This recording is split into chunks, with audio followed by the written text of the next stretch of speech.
Hi, Richard Silk here with tips and advice about life and relationship as told through stories. Today I want to talk about accepting emotion in order to be able to change and move through it. I had a lady client who had a very interesting thing that used to happen with her. If she got overly emotionally stressed, too much pressure on her, she would space out. And not quite catatonic, but something like that, where she was just like not present and not able to function really, and it was a noticeable thing. And in talking to her, I observed it in her a number of times. It would just be kind of like a switch went off in her, and she would just stop participating. And at work, it was, obviously had a major significant effect, negative impact.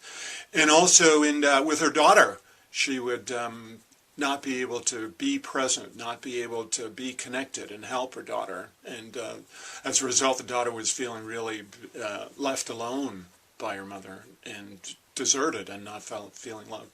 So we talked about it, and in going through a conversation with her, I let her know, well, hey, this is where you are, this is where you're at this moment. That's okay. It's just your current reality, your current demonstration, but it can change. And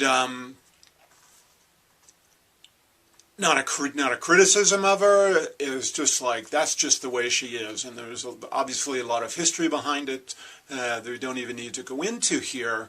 But over time, what she noticed, she's gotten to the point now, through this conversation, where it doesn't happen to her at all anymore. She doesn't space out. And I asked her just recently, I said, well, what do you feel was the secret for you? What made the difference? I asked her, because I know that you had talked to other people about it. And in fact, she had talked to a couple of close friends about it.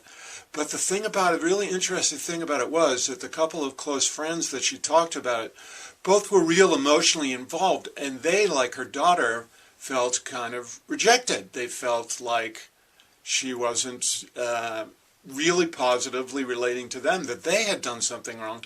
And so they built upon an emotional negativity with her. And so in talking it through, it became clear to her, well, the real difference was there was no judgment there when we were talking to her about it. There was acceptance, there was a safe space, emotional free space and acceptance and positive feelings to allow her to do something different. But when she was in this moment, when she continued with her friends and talking with her friends previously, it had been opposed. And that's one of the secrets of emotional change, is things that are opposed in you or opposed by others, and you get into a kind of conflict like that, they tend to stay in place. And so a great secret is to not to oppose, to let it go, to release, obviously to talk about it, and as she did with others, but then there needs to be this additional process that goes along with it. And it's just been a remarkable change in her. And I hope this is something that's useful for everybody. It applies in a lot of different ways.